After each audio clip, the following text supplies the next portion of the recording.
Okay students, now let's move on to problem number 11 to 17.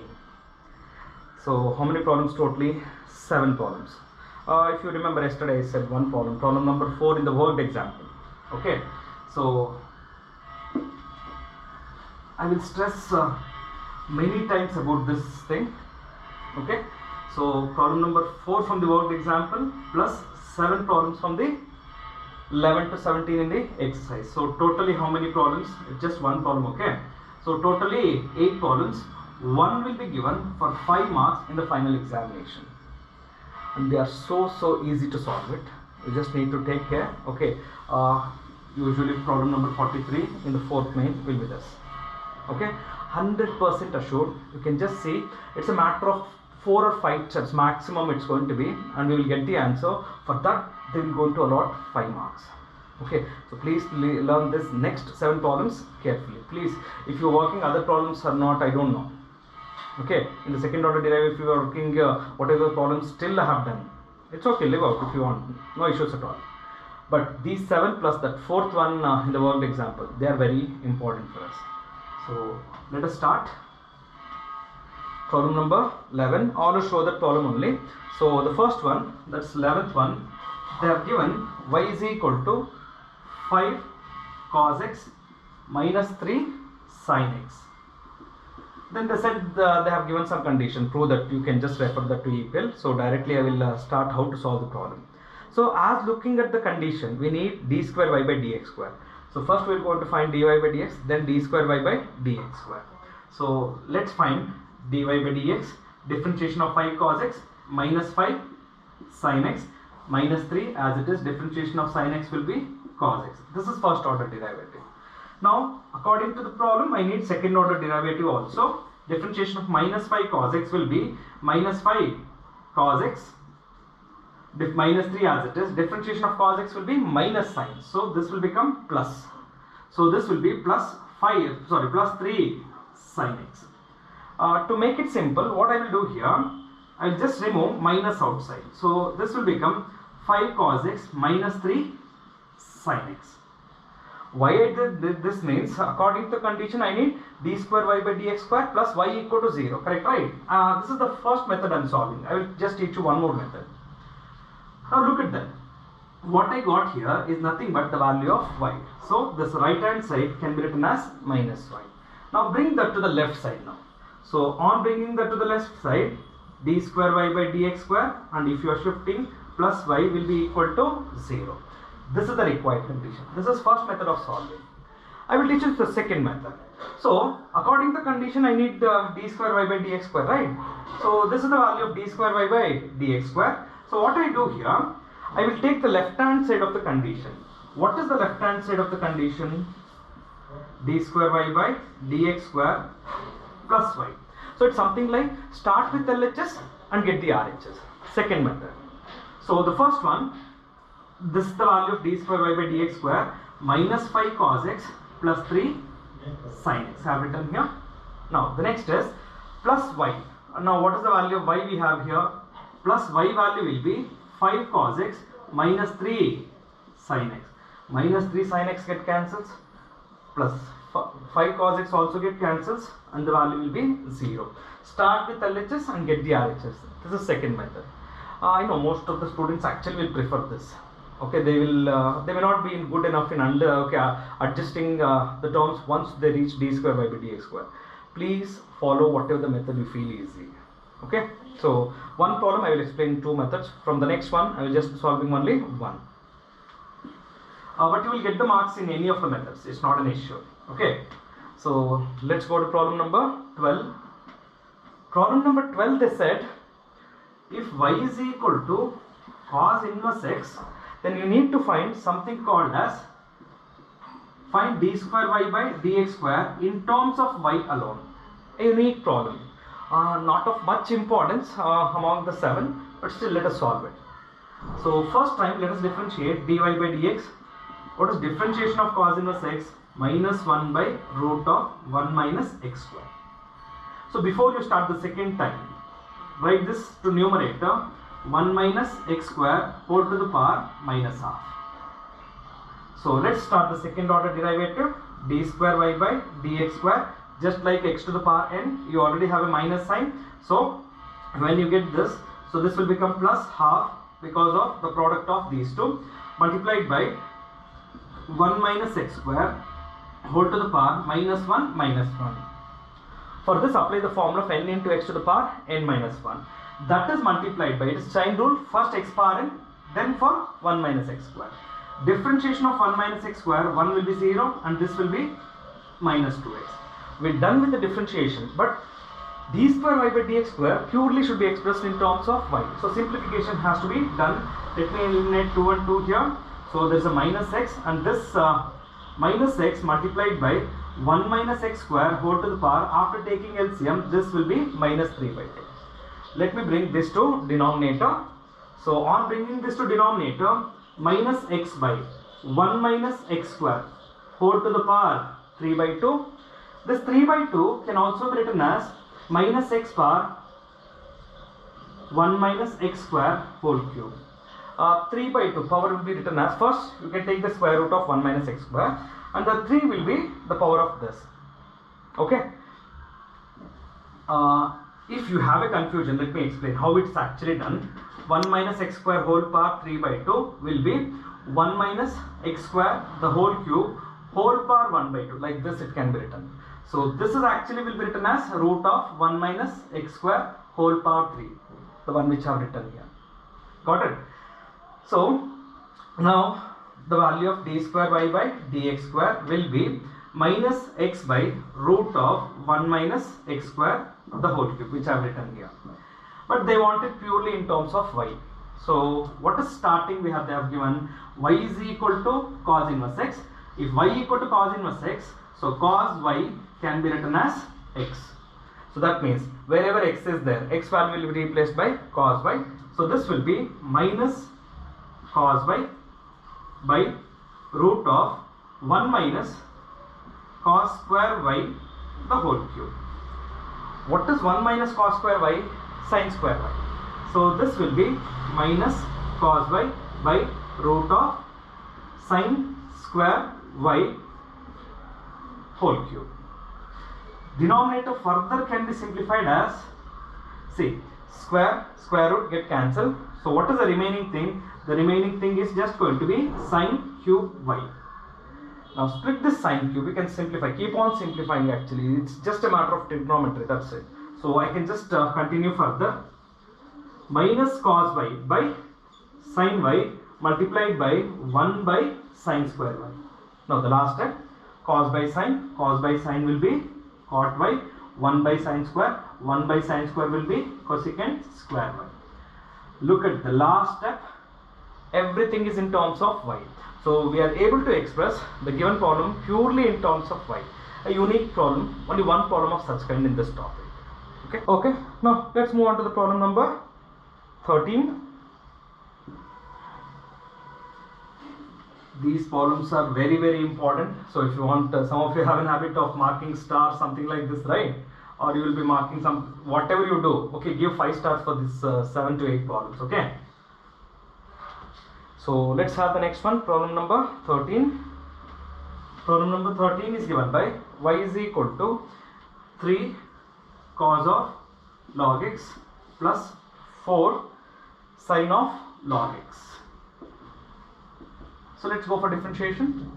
So remember, there is no product rule here, chain rule only. They are single terms actually. Okay. So for the first time, 3 as it is, differentiation of course will be minus, you will be getting, so I will write the minus in the beginning, sin of log x multiplied by differentiation of log x will be 1 by x plus, here 4, let's retain as it is, differentiation of sin of log x cos of log x, that is for sin, differentiation of log x will be 1 by x. First time derivative is done. Now before you continue with the second time, so let's simplify if you want, otherwise you can continue as it is. Okay, so what I will do here, I will just take down 1 by x outside from both. So what's the remaining? Minus 3 sin of log x plus 4 cos of log x. So how to differentiate? Simple. Take this as first function and this whole thing. This is u and this is v. Now otherwise what happens? For this also apply product rule. For this also apply product rule. Anyway, it's still going to be the same. This looks quite easy for us. So let's consider the second order derivative d square y by dx square. First function as it is multiplied by derivative of the second function. So derivative of this minus 3 cos of log x multiplied by 1 by x. Differentiation of this plus differentiation of this, we have a cos. I'm going to get a minus sign after differentiating. So let me write here itself. If you are good enough, you can do this. Okay. So this will be minus sign of log x multiplied by 1 by x. First function multiplied by differentiation of second function is over. That's it. Now come back. Plus second function. The whole thing I have to write. Minus 3 sine of log x plus 4 multiplied by cos of log x. Right, multiplied by derivative of 1 by x. Derivative of 1 by x will be minus 1 by x square. So what should be done? Let's multiply, remove all the brackets. Students, I know it's a bit lengthier procedure. So what I will do here, I will explain to you how to do it. Correct? Now how to find the derivative. So what you do is simplify this by multiplying, right? And substitute this in the left hand side of the condition whatever been given there. Okay, or definitely you will get the required answer. You can find it, students. I don't think it's too difficult. I'm just leaving at this stage because it's a bit lengthier one. Definitely, if I have a lengthier code, definitely I won't leave any lengthier problems. There are few problems which takes more time, the first thing, and which takes more space also. So it's better if I just leave this same thing for you. Let's go to the next one, 14th one. Problem number 14. 14 is given by y is equal to a into e to the power mx plus b into e to the power nx. These are simple ones actually, except the problem number 13. The rest of the problems we can do it quite easily. So let's consider problem number 14. So let's find out dy by dx. A is a constant. Differentiation of e power mx, that is for e, and then for mx, differentiation of mx will be m plus b into e power nx multiplied by n. First for e power x, then for nx, right? And now you can directly go for the second order derivative, d square y by dx square equal to am is a constant already, keep it. Am is a constant, we are keeping it before the differentiation now. Now differentiation of e power mx multiplied by m plus here bn is a constant and differentiation of e power nx multiplied by n. Now multiply m multiplied by m, so a m square e power mx plus b n square e power nx. Right, now how to solve it, sir? Quite simple. In the condition in your EPL you have to make the small change. Remember, they have given us d square x by dx square in the condition. No, it's not d square, it's actually y. So please make a correction, d square y by dx square. Just make a note of this correction, okay? So what is the LHS of the condition? I'm going to start. This is actually quite easier method. Okay. Now the LHS of the condition is d square y by dx square minus m plus n multiplied by dy by dx plus m n multiplied by y. So what I will do, I will be substituting for these three because I already know the values, and simplify, finally show that the value is going to be 0. Now to start with this, what's the value of d square y by dx square?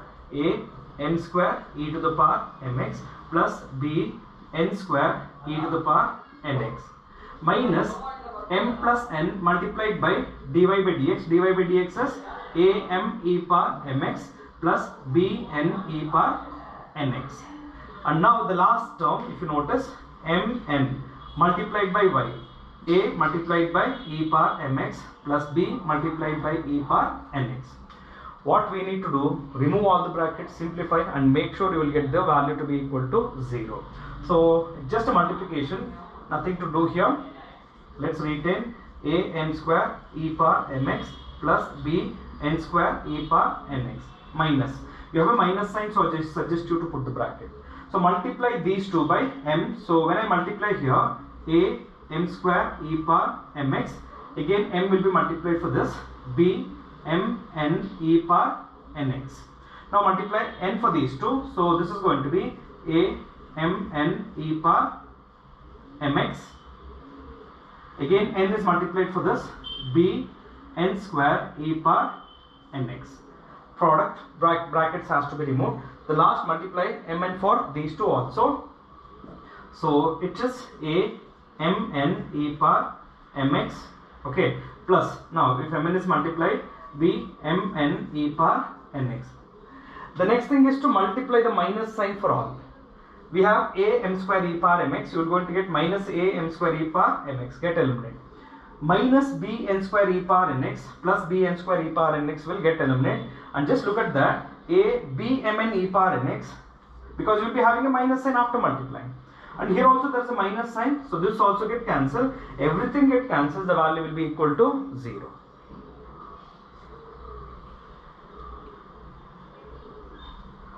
Okay students, please practice, that's all I will say.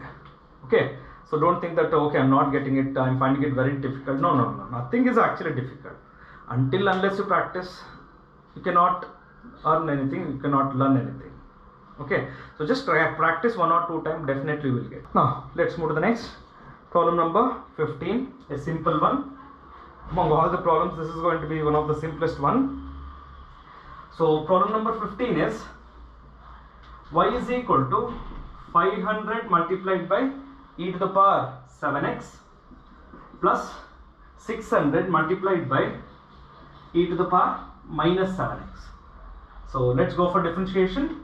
Dy by dx, 500 as it is, differentiation of e power 7x multiplied by 7, plus differentiation of this 600 e power minus 7x, that is just like first e power x, that's it, right?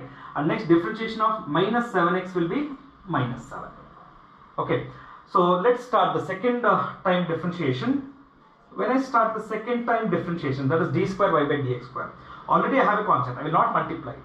Let's retain this, 500 multiplied by 7. Now differentiate e power 7x multiplied by 7, plus here also we have 600 multiplied by minus 7. So what is differentiation of e power minus 7x? E power minus 7x multiplied by minus 7. Now just see the advantage of retaining this. 7 multiplied by 7, 49. 49 into 500 multiplied by e power 7x. Minus 7 multiplied by minus 7 will be 49. So 600 multiplied by 49 multiplied by e to the power minus 7x. What is common in these two? 49. Take it outside.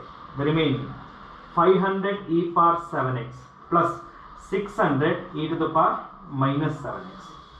Why I am just trying to adjust, like I can get the value of y here. This is nothing but the value of y, right? So what's the right hand side will be 49y, which is the required condition. Okay, just look at it. Look so simple, and you will not believe this problem will be given for 5 marks. Yes, it's been given in most of the examination. Okay.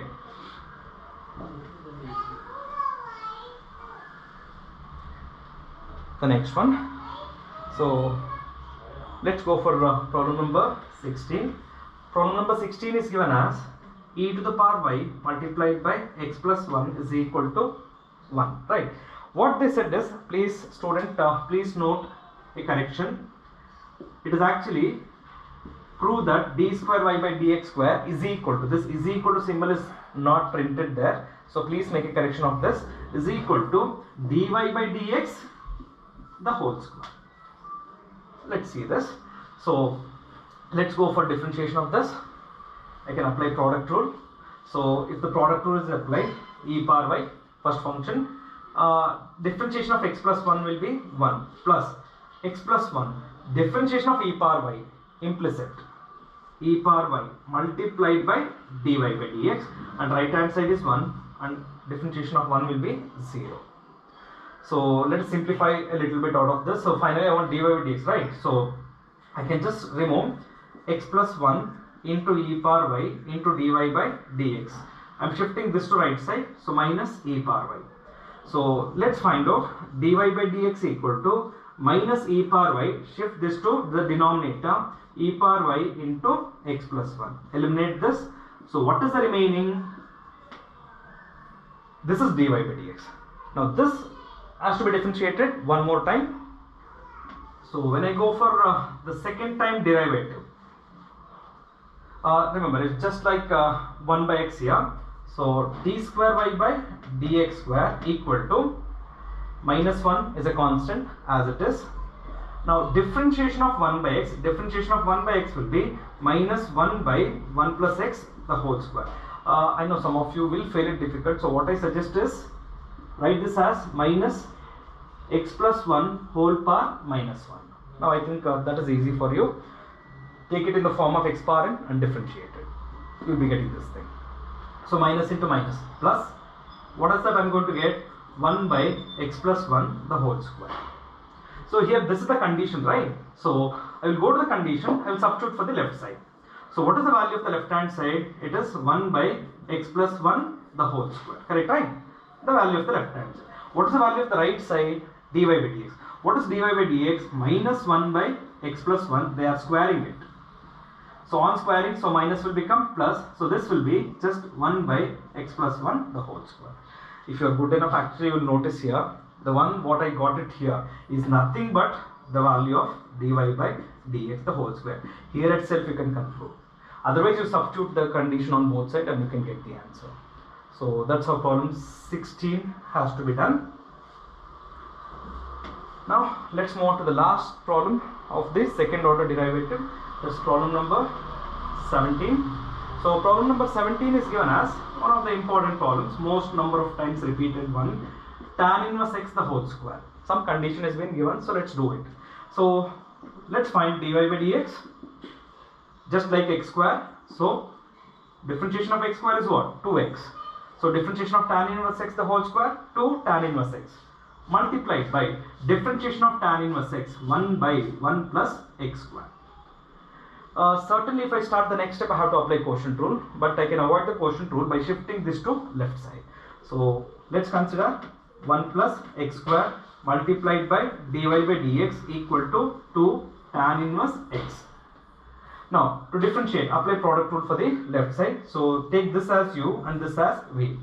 So product rule says 1 plus x square, first function, multiplied by derivative of second function. What is derivative of dy by dx? D square y by dx square plus dy by dx multiplied by derivative of 1 plus x square. 1 is a constant, so it will become 0 and x square will become 2x. It's over, product rule. Now for the right side, 2 constant, retain this, differentiation of tan inverse x, 1 by 1 plus x square. Just multiply this to the left side. Okay, so when I multiply this to left side, I should multiply to both terms. So 1 plus x square multiplied by 1 plus x square will be 1 plus x square the whole square into d square y by dx square plus, I already have 2x, that is multiplied by 1 plus x square multiplied by dy by dx, and look at the right side is 2. And if you observe, this is just going to be the value of what is required to us. You will be wondering, sir, there they have given something called as y2 and y1. No issues at all. y2 means second order derivative. Do it here line. Nobody will ask you why you have written this. Okay. And y1 stands for first order derivative. Not at all an issue. In the beginning itself, y, when you differentiate, you can take it as y1. Okay. And differentiation of dy by dx, you can write it as y2. Okay, students. Now that is the end of the second order derivative topic. Okay. As you notice, second order derivative involves every type of differentiation whatever we have studied so far. So if you want to make perfect in the second order derivative, you should be knowing all the types of differentiation so far. Okay.